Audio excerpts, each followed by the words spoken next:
नमस्ते बच्चों, welcome to our RG पाठशाला। आज मैं स्टार्ट कर रही हूँ भारत की राज्य व्यवस्था, जो कि एम लक्ष्मण जी की द्वारा लिखी गई पुस्तक है। और उस पुस्तक से ही संबंधित मैं आज मेरे को चैप्टर करवा रही हूँ, चैप्टर 7 मूल अधिकार। इससे पहले मैंने आपको करवाया है संघ व इसका क्षेत्र, और वो है संविधान भाग 1 और अनुच्छेद 1 से 4 तक हैं। और जो उसके बाद मैंने छठा चैप्टर आपको है नागरिकता, वो है संविधान का भाग 2 अनुच्छेद 5 से 11। और जो सातवां चैप्टर मैं आपको करवाऊंगी आज, वो है संविधान का भाग 3 और अनुच्छेद 12 से 35।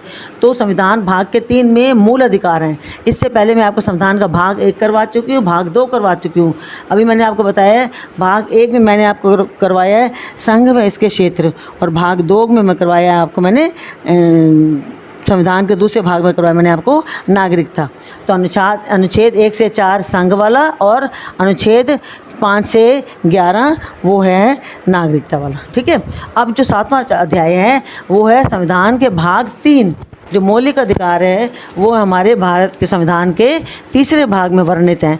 तो अनुच्छेद 12 से 35 तक, 11 तक तो हमारे हो गए ना, 2 तक संविधान के भाग 2 तक, अनुच्छेद 12 तक हमने करवा दिया। अब मैं आपको करवा रही हूँ मूल अधिकार। संविधान के भाग 3 में अनुच्छेद 12 से 35 तक मूल अधिकारों का विवरण है।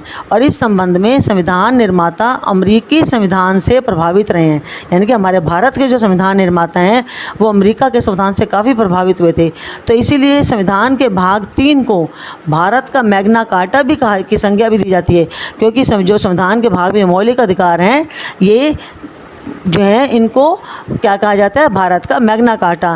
क्योंकि वास्तव में मूल अधिकारों के संबंध में जितना विस्तृत विवरण हमें संविधान से प्राप्त होता है, उतना विश्व के किसी भी देश में नहीं मिलता, चाहे वो अमेरिका क्यों ना हो। इसीलिए इसको भारत का मैग्ना कार्टा कहा जाता है। तो संविधान द्वारा बिना किसी भेदभाव के हर व्यक्ति के लिए मूल अधिकारों के संबंध में गारंटी दी गई है। समझ आ रहे ना, कि संविधान द्वारा ही हमारे देश के जो नागरिक हैं उन सब नागरिकों को बिना किसी भेदभाव के जो है मूल अधिकारों के संबंध में गारंटी दी गई है। अर्थात इसमें प्रत्येक व्यक्ति के लिए समानता, सम्मान, राष्ट्रहित व राष्ट्रहित को समाहित किया गया। मतलब हर व्यक्ति को समानता का अधिकार दिया गया, सम्मान दिया गया, और राष्ट्रहित और राष्ट्रीय एकता को भी समाहित किया गया है। तो मूल अधिकारों का तात्पर्य क्या है? राजनीतिक लोकतंत्र के आदर्शों की उन्नति। मूल अधिकारों का तात्पर्य क्या है? कि राजनीतिक लोकतंत्र के आदर्शों की उन्नति। तो ये अधिकार देश में व्यवस्था बनाए रखने और राज्य के कठोर नियमों के खिलाफ नागरिकों की आज़ादी की सुरक्षा करते हैं।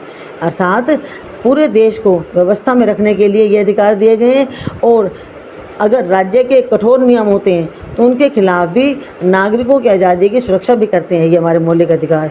संक्षेप में इनके प्रावधानों का जो संविधान में वर्णन किया गया मूल अधिकारों का, इनका मेन उद्देश्य क्या है? कानून की सरकार बनाना है, ना कि व्यक्तियों की। तो अब मैं आपको बताऊंगी कि मूल अधिकारों को यह नाम क्यों दिया गया है। कि मूल अधिकारों को यह नाम इसलिए दिया गया है क्योंकि इन्हें संविधान द्वारा गारंटी व सुरक्षा प्रदान की गई है। जितने भी मौलिक अधिकार हैं इनको इसीलिए मूल कहा जाता है, क्योंकि संविधान हमारे इन अधिकारों को सुरक्षित करने की पूरी गारंटी लेता है, सुरक्षा प्रदान की गई है। और जो राष्ट्र कानून का मूल सिद्धांत है, ये मूल इसीलिए भी हैं, ये हमारे जो अधिकार हैं मूल इसीलिए भी हैं क्योंकि ये व्यक्ति के चहुमुखी विकास के लिए आवश्यक हैं। अगर नागरिकों को अधिकार ना दिए जाएं तो नागरिकों का विकास नहीं हो सकता, तो उनका व्यक्तित्व का विकास नहीं हो सकता। व्यक्तित्व का विकास क्या होता है? चहुमुखी विकास होना जरूरी है, जैसे बौद्धिक, नैतिक, आध्यात्मिक। तो इसीलिए अधिकार आवश्यक है, मूल अधिकार, क्योंकि मूल अधिकार हमारी सरकार के लिए नागरिकों को देना आवश्यक है। इसके बिना व्यक्ति अपना व्यक्तित्व का विकास नहीं कर सकता। तो मूल रूप से संविधान ने 7 मूल अधिकार प्रदान किए, मूल रूप से। यानी कि जब हमारा देश संविधान बना था उस समय 7 अधिकार थे। अभी मैं बता रही हूँ उसमें से एक अधिकार बाद में हटा दिया गया। अभी मैं आपको बताती हूँ कि पहला अधिकार जो है वो है समता का अधिकार, समानता का अधिकार। तो ये जो अधिकार दे रखे हैं अनुच्छेद 14 से 18 तक समानता के अधिकारों का वर्णन है। और दूसरा अधिकार है स्वतंत्रता का अधिकार। स्वतंत्रता का अधिकार अनुच्छेद 1922 तक वर्णित है। और तीसरा अधिकार है शोषण के विरुद्ध अधिकार। इनका वर्णन है अनुच्छेद 23 से 24 तक। हम इसमें हर अधिकार के अनुच्छेदों के अभी आगे विस्तार पूर्वक पढ़ेंगे। चौथा अधिकार है धर्म। अभी मैं आपको ये बता रही हूँ कि कौन कौन से अधिकार है और वो अधिकार कौन कौन से अनुच्छेदों में उनका वर्णन है। तो चौथा जो अधिकार है धर्म की स्वतंत्रता का अधिकार, वो है अनुच्छेद 25 से 28 में। ठीक है। तो अब जो पाँचवा अधिकार है वो है संस्कृति व शिक्षा संबंधी अधिकार, उनका वर्णन क्या रखा है अनुच्छेद 29 से 30 में। और छठा अधिकार है संपत्ति का अधिकार। संपत्ति का अधिकारों का वर्णन है अनुच्छेद 31 में। और सातवां अधिकार है संवैधानिक उपचारों का अधिकार, अनुच्छेद 32। 7 अधिकार होंगे ना, लेकिन जो छठा अधिकार है संपत्ति का अधिकार, इस अधिकार को 44वें संविधान अधिनियम 1900 संविधान द्वारा अधिनियम बनाया गया और 1978 में मूल अधिकारों की सूची से उसको हटा दिया गया, क्योंकि संपत्ति के अधिकार को मौलिक अधिकार बनाना न्याय संगत नहीं था। सरकार द्वारा हर व्यक्ति को संपत्ति देना संभव नहीं था, इसीलिए मूल अधिकारों में से संपत्ति के अधिकार को 44वें संविधान अधिनियम 1978 द्वारा इसको मूल अधिकारों की सूची से हटा दिया गया। इसे संविधान के भाग 12 में अनुच्छेद 300 का के तहत कानूनी अधिकार बना दिया गया। अब संपत्ति का अधिकार मूल अधिकार नहीं है, बल्कि कौन सा अधिकार है, कानूनी अधिकार है। अब वर्तमान में हमारे संविधान में कितने मौलिक अधिकार हैं? 6। ठीक है, यहाँ तक क्लियर हो गया ना, 6 मौलिक अधिकार हैं। तो अब मैं आपको एक बार रिवाइज करवाती हूँ। 6 मौलिक अधिकार हैं। पहला अधिकार है हमारा समता का अधिकार। तो आपने अनुच्छेद कहाँ से शुरू करने? 14 से। 1 से 11 तक मैं आपको बता चुकी हूँ। 12 और 13 मैं अभी आपको बीच में बताऊंगी। जो मौलिक अधिकार हैं वो शुरू में 14 से लेकर 32 तक। ठीक है, तो 14 से 18 पहला समानता का, दूसरा स्वतंत्रता का 19 से 22 सीरियल वाइज चलो आप, तीसरा शोषण के विरुद्ध 23 से 24 अनुच्छेद, और चौथा धर्म की स्वतंत्रता का वो है अनुच्छेद 25 से 28, और पाँचवा जो संस्कृति व शिक्षा संबंधी अधिकार अनुच्छेद 29 से 30, और छठा अधिकार अब साथ संपत्ति का तो हटा दिया गया ना, और छठा अधिकार है संवैधानिक उपचारों का अधिकार अनुच्छेद 32। अब मैं आपको बताऊँगी मूल अधिकारों की विशेषताएँ क्या हैं। सबसे पहली विशेषता क्या है हमारे मौलिक अधिकारों की? ये अधिकार न्यायोचित हैं, न्याय संगत हैं। न्यायोचित का मतलब क्या है कि ये व्यक्तियों को अदालत की अनुमति देते हैं, अर्थात अगर सरकार हमारे को हमारे मूल अधिकार देने से वंचित करती है, हमें नहीं मिलते, हमें हर चीज़ का मौका नहीं मिलता, हमें अधिकार नहीं मिलते, तो उस संस्था के विरुद्ध या उस जहाँ हमारे अधिकारों का हनन हुआ है उनके विरुद्ध जो है अदालत का दरवाज़ा खटखटा सकते हैं, अर्थात अदालत जो है व्यक्तियों को अनुमति देती है उन अधिकारों को ले जाने के लिए। ये असीमित नहीं है, राज्य द्वारा युक्त प्रतिबंध लगा सकते हैं, अर्थात जो मौलिक अधिकार है ये असीमित नहीं है, सीमित है, अर्थात इन अधिकारों का अगर कोई गलत प्रयोग करता है तो राज्य जो उन पर प्रतिबंध भी लगा सकती है। तीसरा है इन्हें उच्चतम न्यायालय द्वारा गारंटी और सुरक्षा प्रदान की गई है। ठीक है, इन्हें उच्चतम न्यायालय द्वारा, अभी मैंने बताया ना कि मूल अधिकारों का अगर हमारा कोई हनन करती है, हम सरकार के विरुद्ध भी उच्च न्यायालय में जा सकते हैं, और उच्चतम न्यायालय हमें सरकार के विरुद्ध हमारे मौलिक अधिकारों की सुरक्षा प्रदान करती है, गारंटी देती है। और इसमें मौलिक अधिकारों की सबसे बड़ी विशेषता क्या है कि पीड़ित व्यक्ति सीधे उच्चतम न्यायालय जा सकते हैं। पीड़ित व्यक्ति का मतलब क्या है? अगर किसी व्यक्ति के अधिकारों का हनन हुआ है, उसको मौलिक अधिकारों में से जैसे समानता का, उसके साथ कहीं असमानता का व्यवहार हुआ है, स्वतंत्रता का, उसको स्वतंत्रता का प्रयोग सही मायने में नहीं किया जा रहा या शोषण किया जा रहा है उसका, तो इस तरीके के अगर किसी प्रकार के अधिकार का हनन होता है तो वो व्यक्ति सीधे उच्चतम न्यायालय में जा सकता है, सिर्फ मौलिक अधिकारों के लिए। वैसे नागरिक सीधे उच्चतम न्यायालय में नहीं जा सकता। क्यों? क्योंकि पहले कोई भी मुकदमा हो तो हम पहले जिला न्यायालय में जाते हैं, फिर हाई कोर्ट में जाते हैं, फिर हम जाते हैं, उसके बाद अपील करते हैं। अपील के जरिए हम ऊपर तक न्यायालय तक पहुंचते हैं, उच्चतम न्यायालय तक। न्यायालय हमारे एकीकृत है, हम एक समय में एक ही न्यायालय में जा सकते हैं।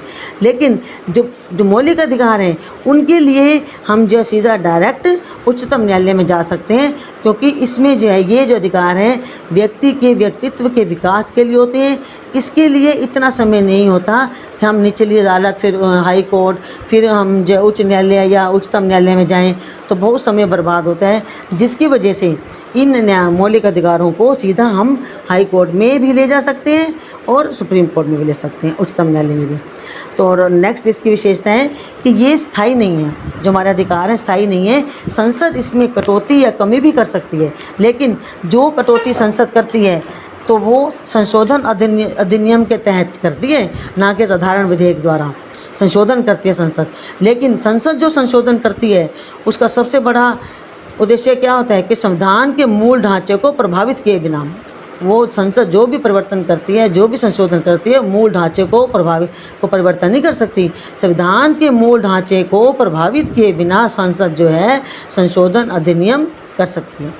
राष्ट्रीय आपातकाल के सक्रियता के दौरान भी इन्हें निलंबित, अगर मान लो देश पर कोई आपातकाल आ गया है, राष्ट्रीय आपातकाल, तो उस समय भी इन्हें निलंबित किया जा सकता है, इनको थोड़ी देर या फिर स्थगित भी किया जा सकता है। जैसे मान लो देश पर किसी ने युद्ध कर दिया, तो युद्ध की स्थिति में पूरा देश, हमारा देश का जो संघात्मक ढांचा है वो संघात्मक से एकात्मक हो जाता है। तो ऐसी स्थिति में जो मौलिक अधिकार हैं सारी शक्ति केंद्र के पास आ जाती है। तो उस समय मौलिक अधिकार जो है स्वतंत्रता का, धर्म का, समानता का, उस समय हम सरकार से इन अधिकारों की डिमांड नहीं कर सकते, मांग नहीं कर सकते। तो उस समय के लिए जब तक हमारे देश में आपातकाल की स्थिति होती है, तो ऐसी स्थिति में अधिकारों को थोड़े समय के लिए, जब तक वो स्थिति सामान्य नहीं होती, इनको निलंबित भी किया जा सकता है और इनको स्थगित भी किया जा सकता है। ठीक है। अब इसके अलावा अनुच्छेद 19 में उल्लिखित 6 मूल अधिकारों को तब स्थगित किया जा सकता है जब युद्ध या विदेशी आक्रमण के आधार पर राष्ट्रीय आपातकाल की घोषणा की गई है, जो मैंने अभी आपको बताया। अब मैं आपको बताऊंगी राज्य की परिभाषा। ये मैंने विशेषता बताई ना, तो परिभाषा में क्या बताएंगे, राज्य क्या है। इसी अनुच्छेद 12 में, ध्यान सुनना, मैंने आपको ना 11 अनुच्छेद तक मैं बता चुकी नागरिकता वाला। अब जो है जो 12वां अनुच्छेद बता रही हूँ मैं, मौलिक अधिकार भी आगे बताऊँगी मैं, अभी मैं बता रही हूँ 12वें अनुच्छेद में क्या है। इसी अनुच्छेद 12 में भाग 3 में मौलिक अधिकार बताएंगे ना, तो अनुच्छेद 12 में भाग 3 के उद्देश्य के तहत परिभाषित किया गया है। इसके अनुसार राज्य में निम्नलिखित शामिल क्या है कि कार्यकारी एवं विधायी अंगों को संघीय सरकार में क्रियान्वित करने वाली सरकार व भारत के संसद, अर्थात इसमें राज्य में कौन आते हैं, तो संसद आती है। दूसरा, राज्य सरकार के विधायी अंगों को प्रभावी करने वाली सरकार व राज्य विधानमंडल, यानी कि राज्य में, देश में संसद, राज्यों की सरकार विधानमंडल, और तीसरा सभी स्थायी निकाय अर्थात नगर पालिकाएँ, पंचायत, जिला बोर्ड, सुधार न्यास वगैरह, अर्थात जो है ये स्थानीय स्वशासन, स्थानीय सरकार, ये तीनों के तीनों राज्य में आते हैं। इसी से राज्य का निर्माण होता है। इसमें शामिल इकाइयों के कार्यों को अदालत में तभी चुनौती दी जा सकती है जब मूल अधिकारों का हनन हो रहा हो। तो इसके अलावा इसी में अभी मैं आपको बताऊंगी, ये आपको बता दें अनुच्छेद 12। अब मैं बताऊंगी आपको अनुच्छेद 13 में क्या है।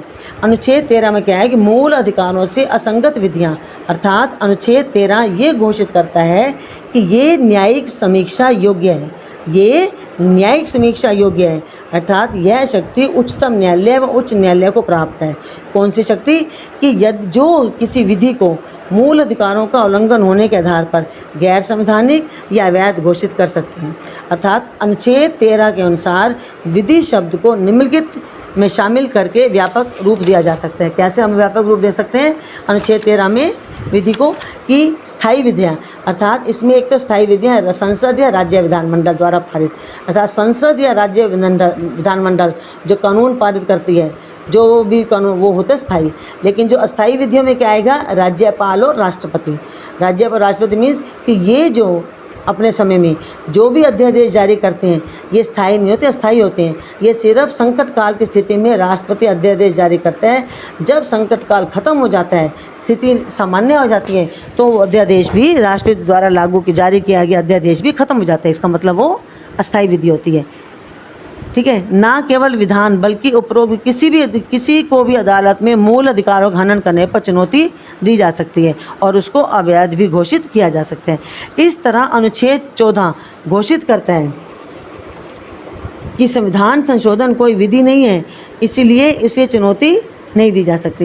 यद्यपि उच्चतम न्यायालय ने केशवानंद भारती मामले में भी कहा है कि मूल अधिकारों के हनन के आधार पर संविधान संशोधन को चुनौती दी जा सकती है यदि वह संविधान के कहने मतलब ये है कि संविधान के मूल ढांचे के खिलाफ अगर कुछ होगा तो उसे अवैध घोषित किया जा सकता है। ठीक है, अब मैं आपको बताऊंगी, मैंने आपको बता दिए अनुच्छेद जो है 12 और 13। अब मैं आपको बताऊंगी जो मेन हमारे मौलिक अधिकार हैं 6। पहला हमारा मौलिक अधिकार है समानता का अधिकार। समानता के अधिकार में अनुच्छेद 14 से 18 हैं। अब 14 से 18 में 4 अनुच्छेद हैं, 14, 15, 16, 17, 18, 5 हो गए ना। अब मैं इनको पाँचों के बारे में बताऊंगी आपको, इसमें क्या है। पहले मैं आपको बताऊंगी अनुच्छेद 14 में क्या कहा गया है। अभी आपका समानता का अधिकार चल रहा है, इसमें पाँचों अनुच्छेद बताऊंगी मैं आपको। तो सबसे पहले मैं बताऊंगी अनुच्छेद 14। अनुच्छेद 14 में क्या कहा गया है कि राज्य भारत के राज्य क्षेत्र में किसी व्यक्ति को विधि के समक्ष, अनुच्छेद 14 में आपने एक बात पर जोर डालना है, विधि के समक्ष, कानून के समक्ष समता, यानी कि कानून के समक्ष, कानून के सामने सभी बराबर हैं। विधि के समक्ष समता का विचार ब्रिटिश, यानी कि कानून के सामने समानता का विचार कहाँ से लिया गया, ये ब्रिटिश मूल का है, जबकि विधियों के समान संरक्षण को अमेरिका से लिया गया है। तो उच्चतम न्यायालय ने यह व्यवस्था दी है कि जहाँ समान व असमान के बीच अलग अलग व्यवहार होता हो, वहाँ अनुच्छेद लागू नहीं होता। देखो मैंने बताया ना आपको कि कानून के सामने सब बराबर हैं। तो उच्चतम न्यायालय ने क्या व्यवस्था की है कि जहाँ समान और असमान के बीच अलग अलग व्यवहार होता है, वहाँ ये अनुच्छेद लागू नहीं होगा। अनुच्छेद 14 किसको लागू करता है, विधि के समक्ष समान है, कानून के समक्ष सभी समान होते हैं, क्योंकि विधि के समक्ष समानता में न्यायालय के तहत सभी व्यक्तियों के लिए समान व्यवहार होता है। ये तो मतलब विधि के समक्ष जब सब समान होंगे तो प्राकृतिक रूप से सभी व्यक्तियों के लिए भी समान व्यवहार होता है। तो विधियों के शासन में सबसे बड़ी बात, कानून के शासन में बिना किसी भेदभाव के समान के साथ समान व्यवहार होना चाहिए। इस तरह सर्वोच्च न्यायालय का भी यह मानना है कि अनुच्छेद 14 के अंतर्गत उल्लिखित विधि का शासन ही संविधान का मूल तत्व है। आप इसमें अनुच्छेद 14 में एक ही शब्द पर जोर डालिए कि विधि का शासन, कि अनुच्छेद 14 के अंतर्गत विधि का शासन ही संविधान का मूल तत्व है। ठीक है, इसमें हमने किसके पर जोर डालना है, विधि के शासन पर, कानून का शासन, कानून के समक्ष सब बराबर हैं। इसीलिए इसे किसी भी तरह यहाँ तक कि संशोधन के द्वारा भी समाप्त नहीं किया जा सकता, विधि के शासन को समाप्त नहीं किया जा सकता। यहाँ तक समझ आ गया ना विधि का शासन। अब कुछ भी होता है, समझे, समानता के अधिकार विस्तारी में तो कहीं ना कुछ अपवाद भी होते हैं, जैसे कि विधि के समक्ष समानता का नियम पूर्ण नहीं है। अभी मैंने बताया ना विधि के समक्ष सब समान है, लेकिन कहीं कहीं ये पूर्ण नहीं है, कहीं ना कहीं इसके कुछ अपवाद भी हैं। जैसे मतलब अपवाद मीन्स कुछ मामलों में विधि के समक्ष समानता का अधिकार जो है वो लागू नहीं होता। जैसे राष्ट्रपति या राज्यपाल अपने कार्यकाल में किसी कार्य या लिए गए किसी निर्णय के प्रति देश के किसी भी न्यायालय में जवाबदेह नहीं होंगे। अगर वो अपने कार्यकाल में अपने किसी कार्य के लिए या कोई निर्णय करते हैं तो उस निर्णय के लिए देश के किसी भी न्यायालय में वो जवाबदेह नहीं होंगे। दूसरा, राष्ट्रपति या राज्यपाल की पदावधि के दौरान, यानी कि जब तक वो अपने पद पर रहते हैं उस दौरान उनकी गिरफ्तारी या कारावास के लिए किसी न्यायालय से कोई प्रक्रिया प्रारंभ नहीं की जा सकती तथा जब तक वो पद पर हैं उनके विरुद्ध कोई भी कारावास या गिरफ्तारी की प्रक्रिया नहीं की जा सकती। तो और तीसरा, संसद में या राज्य विधानमंडल में या उसके किसी समिति में संसद या विधानमंडल के सदस्य द्वारा कही गई किसी बात या दिए गए किसी मत के संबंध में भी उसके विरुद्ध न्यायालय में कोई कार्यवाही नहीं की जा सकती। और चौथा, विदेशी संप्रभु यानी कि शासक, राजदूत, कूटनीतिक व्यक्ति दीवानी या फौजदारी मुकदमों से मुक्त होंगे ये। और पांचवा, संयुक्त राष्ट्र संघ व इसकी एजेंसियों को भी कूटनीतिक मुक्ति प्राप्त होती है। इसका मतलब है इन मामलों में इन लोगों पर ये समता के अपवाद हैं, अर्थात विधि के शासन का जो है ना बराबर, ये यहाँ पर लागू नहीं होते। ये कुछ अपवाद हैं, एक्सेप्शनल केस हैं जहाँ ये शासन, विधि का शासन जो है इनके ऊपर लागू नहीं होता। दूसरा मैं आपको बता रही हूँ अभी समानता के अधिकार में ही अनुच्छेद 15, कुछ आधारों पर विभेद का प्रतिषेध, विभेद में जब भेदभाव होता है। जैसे कि अनुच्छेद 15 में यह व्यवस्था दी गई है कि राज्य किसी नागरिक के प्रति केवल धर्म, मूल, वंश, जाति, लिंग, जन्म स्थान को लेकर जो है भेद नहीं करेगा। राज्यों को यह अधिकार है कि वह सामाजिक व शैक्षणिक रूप से, देखो अभी मैं दोबारा बता रही हूँ, राज्य किसी व्यक्ति के साथ जो है मूल, वंश, धर्म, जाति, लिंग या जन्म स्थानों को लेकर विभेद नहीं करेगा। और राज्यों को यह अधिकार होता है कि वह सामाजिक या शैक्षिक रूप से पिछड़े लोगों या अनुसूचित जाति या जनजाति के लोगों के उत्थान के लिए शैक्षणिक संस्थाओं में प्रवेश के लिए छूट संबंधी को नियम भी बना सकता है। अर्थात अनुच्छेद 15 जो है किसी व्यक्ति को भेदभाव नहीं करेगा और शैक्षणिक रूप से जो पिछड़े लोग हैं या अनुसूचित जाति या जनजाति के हैं उनके उत्थान के लिए शैक्षणिक संस्थाओं में प्रवेश के लिए कोई छूट दे सकता हूँ, छूट देने के उनको कुछ नियम बना सकता है। ये शैक्षणिक संस्थान राज्य से क्या करते हैं, अनुदान प्राप्त कर सकते हैं, और ये निजी भी हो सकते हैं, अल्पसंख्यक भी हो सकते हैं। इस प्रकार इस प्रावधान को संविधान के 93वें संशोधन 2005 द्वारा शामिल किया गया। ठीक है, इस प्रावधान को संविधान के 93वें संशोधन 2005 द्वारा शामिल किया गया, और इस प्रावधान के क्रियान्वयन के लिए जो केंद्र सरकार है उसने भी केंद्रीय शैक्षणिक संस्थान अधिनियम 2006 पारित किया है। इस प्रावधान यानी कि किसी कोई भेदभाव ना हो अनुसूचित जाति जनजाति या शैक्षणिक के लिए।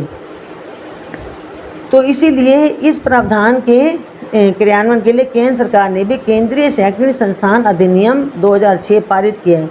इस अधिनियम के तहत पिछड़े वर्ग के छात्रों के लिए सभी उच्च शैक्षणिक संस्थाओं में 27 सीटें आरक्षित की गई। समझ आ रहा है ना कि पिछड़े वर्ग के जो छात्र हैं उनके लिए उच्च शैक्षणिक संस्थाओं में 27 सीटें आरक्षित की गई हैं। और कौन, जैसे कि इनमें से जैसे IIT, IIM जैसे संस्थान हैं। अब इसके बाद 2006 के बाद 2008 में, अप्रैल 2008 में उच्चतम न्यायालय, अभी तो केंद्र सरकार ने बनाया था ना ये अधिनियम, अब उच्चतम न्यायालय ने भी दोनों अधिनियमों की वैधता पर यानी कि ये चीज़ कानूनी रूप से सही है उसके ऊपर मोहर लगा दी। लेकिन न्यायालय ने केंद्रीय सरकार को यह आदेश दिया कि वह ऐसे क्रीमी लेयर के सिद्धांत का पालन करें। क्रीमी लेयर में कौन कौन आते हैं कि पिछड़े वर्ग के विभिन्न तबकों के छात्र क्रीमी लेयर में आते हैं। इस क्रीमी लेयर में कौन आते हैं, संवैधानिक पद धारण करने वाले व्यक्ति, यानी कि जो संवैधानिक पद धारण करने वाले व्यक्ति हैं, जैसे राष्ट्रपति है, उपराष्ट्रपति है, उच्चतम उच्च न्यायालय के न्यायाधीश हैं, राज्य संघ लोक सेवा आयोग के अध्यक्ष एवं सदस्य, मुख्य निर्वाचन आयुक्त, नियंत्रक व महालेखा परीक्षक आदि। ठीक है, ये जो है क्रीमी लेयर में आते हैं। इनको इस सीट जो शैक्षणिक संस्थानों में जो 27 सीटें का आरक्षण, इनको ये सीटें नहीं मिलेंगी, इस आरक्षण का लाभ नहीं मिलेगा। ऐसे ग्रुप ए और ग्रुप बी की सेवा के क्लास 2 के अधिकारी जो कि केंद्रीय राज्य सेवाओं में, उनको भी इसका कोई लाभ नहीं मिलेगा। और सार्वजनिक प्रतिष्ठानों जैसे बैंकों, बीमा कंपनियों, विश्वविद्यालयों आदि में पदस्थ जितने भी अधिकारी हैं, यह नियम निजी कंपनियों में कार्यरत अधिकारियों पर भी लागू होता है। यानी कि जो इनके ऊपर, मतलब जो निजी कंपनियों में जो अधिकारी होते हैं ना, बड़ी ऊंची पदों पर होते हैं, उनके ऊपर भी लागू होता है ये वाला। और सेना में जो कर्नल होते हैं, डॉक्टर, अधिवक्ता, इंजीनियर, कलाकार, व्यापार, वाणिज्य व उद्योग में लगे व्यक्ति, ठीक है, वो भी क्रीमी लेयर में आते हैं, जिनको इस आरक्षण का लाभ नहीं मिलेगा। इसके अलावा जिन लोगों के पास सालाना आय 4.5 से अधिक तथा बाद में 2013 में 6 लाख हो गया, उनको भी इस आरक्षण का लाभ नहीं मिलेगा। तो ये मैंने आपको बताया है कि अनुच्छेद 15, तो अनुच्छेद 15 में मेन किसके पर जोर दिया गया, मूल वंश, जाति, जन्म स्थान को लेकर कोई भेदभाव ना होना। अब मैं आपको बताऊंगी अनुच्छेद 16, अनुच्छेद 16 में किसके पर जोर दिया गया है, लोक नियोजन के विषय में अवसर की समानता। अवसर की समानता मीन्स कि हर व्यक्ति को, हर नागरिक को सभी अवसर मिलने चाहिए अपना विकास करने के लिए। तो अनुच्छेद 16 में राज्य के अधीन किसी पद पर नियोजन या नियुक्ति से संबंधित विषयों में सभी नागरिकों के लिए अवसर की समानता होगी, यानी कि कोई भी व्यक्ति हो सबको अवसर की समानता मिलेगी, किसी भी नागरिक के साथ कोई भेदभाव नहीं किया जा सकता। लेकिन लोक नियोजन के विषय में अवसर की समानता के साधारण नियम के कुछ अपवाद है। लोक नियोजन में मतलब वैसे तो ये बता रहे हैं कि सबको समानता के अवसर मिलेगी, किसी के साथ कोई भेदभाव नहीं होगा, लेकिन लोक नियोजन के विषय में अवसर की समानता के साधारण नियम में कुछ अपवाद हैं। अपवाद मीन्स जहाँ ये बातें लागू नहीं होती, जैसे संसद किसी विशेष रोजगार के लिए निवास की शर्त आरोपित कर सकती है। इस समय आंध्र प्रदेश व तेलंगाना के अतिरिक्त किसी अन्य राज्य में यह व्यवस्था नहीं है, और राज्य नियुक्तियों के आरक्षण की व्यवस्था भी कर सकती हैं। और इसके साथ ही इसी में यह आएगा लोक नियोजन अवसर की समानता में मंडल आयोग, उसके परिणाम कि वर्ष 1979 में जब मोरारजी देसाई की सरकार थी, उनके द्वारा द्वितीय पिछड़ा वर्ग आयोग का गठन, संसद सदस्य मतलब द्वितीय पिछड़ा वर्ग आयोग का गठन किया गया मोरारजी देसाई द्वारा। तो उनका गठन किया गया, किसने गठन किया गया, उनके संसद सदस्य जो थे उनके MP BP मंडल की अध्यक्षता में किया गया था।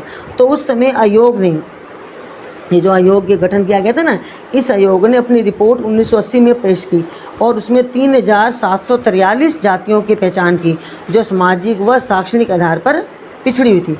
तो तो जनसंख्या में भी उनका हिस्सा 52% था, जिनमें अनुसूचित जाति जनजाति शामिल नहीं है। आयोग ने अन्य पिछड़े वर्गों के लिए सरकारी नौकरियों में 27% आरक्षण की सिफारिश की थी उस समय, जो ये बीपी मंडल की अध्यक्षता है। बीपी मंडल मीन्स कि बीपी मंडल जो थे ना, वो उन्होंने अध्यक्षता की थी किसकी? पिछड़े वर्ग के आयोग की। तो उस जब इन्होंने अध्यक्षता की ना उसकी, तो उस समय उन्होंने 1980 में रिपोर्ट पेश की थी और उसमें 3743 जातियों की पहचान की थी उन्होंने, जो कि सामाजिक व शैक्षणिक आधार पर पिछड़ी थी, और जनसंख्या में उनको 52% जनसंख्या उन लोगों की थी। अनुसूचित जाति और अनुसूचित जाति और जनजाति शामिल नहीं है इसमें। आयोग ने अन्य पिछड़े वर्गों के लोगों के लिए सरकारी नौकरियों में 27% आरक्षण की सिफारिश की थी। इस बीपी मंडल ने क्या किया था कि जो पिछड़े वर्ग के लोग हैं उनके लिए 27% जो आरक्षण की सिफारिश की थी। इस तरह संपूर्ण आरक्षण कितना हो गया? जनजाति, अनुसूचित जाति, अन्य पिछड़े वर्गों का 50% हो गया। ठीक है, 50% जो है उनका आरक्षण हो गया ये। ठीक है, अब है कि 10 वर्ष पश्चात 1990 में वीपी सरकार ने सरकारी सेवाओं में अन्य पिछड़े वर्गों के लिए 27% आरक्षण की घोषणा कर दी। किसके लिए कर दी? सरकार पिछड़े वर्ग के लिए 27%। फिर दोबारा 1991 में नरसिंह सरकार ने 2 परिवर्तन किए। नरसिंह सरकार ने कि 27% में पिछड़े वर्ग के गरीब लोगों को प्रमुखता दी गई। 27% में कि पिछड़े वर्ग के लोगों को प्रमुखता दी गई, जैसे कि आर्थिक आधार पर, अर्थव्यवस्था यानी कि जो आर्थिक रूप से कमज़ोर थे ना, उनको, उन पिछड़े वर्ग के लोगों को, गरीब लोगों को 27% आरक्षण दिया गया। और 10% का अतिरिक्त आरक्षण गरीबों के लिए, आर्थिक रूप से पिछड़े थे। 10% गरीब लोगों के लिए था। वैसे तो पिछड़े वर्ग थे, पिछड़े वर्ग में सारे गरीब नहीं होते थे, कहने को पिछड़े वर्ग होते थे, लेकिन उसमें सारे गरीब नहीं होते थे। 10% उन्होंने और अधिक जो आर्थिक रूप से पिछड़े थे उनके लिए, विशेष रूप से उच्च जातियों में जो आर्थिक रूप से कमज़ोर लोगों के लिए व्यवस्था की गई थी। उच्च जातियों में भी कुछ ऐसे गरीब लोग होते थे, जाति उच्च होते थे, लेकिन वो भी कुछ गरीब होते थे। उन गरीबों के लिए 10% जो है वो आरक्षण किया गया। फिर यद्यपि उच्चतम न्यायालय ने उच्च जातियों के खास वर्ग के लिए 10% आरक्षण की व्यवस्था को अस्वीकार कर दिया। मतलब कि जो हमारी सुप्रीम कोर्ट है, उच्चतम न्यायालय है, उन्होंने 10% उच्च जातियों के लिए, जो खास वर्ग के लिए 10% आरक्षण का मैंने बताया ना आपको, उच्चतम न्यायालय ने उसको अस्वीकार कर दिया। और पिछड़े वर्गों के लिए कुछ शर्तों के साथ 27% आरक्षण की व्यवस्था संवैधानिक वैधता को बनाए रखा। 27% आरक्षण की संवैधानिक वैधता को बनाए रखा। ठीक है, अब ये मैं अभी सारे समानता का अधिकार आ रहा है आपका। और चौथा जो है इसमें बता रही मैं आपको, अभी मैं आपको सारे अनुच्छेद बता रही हूँ समानता के अधिकार में ही।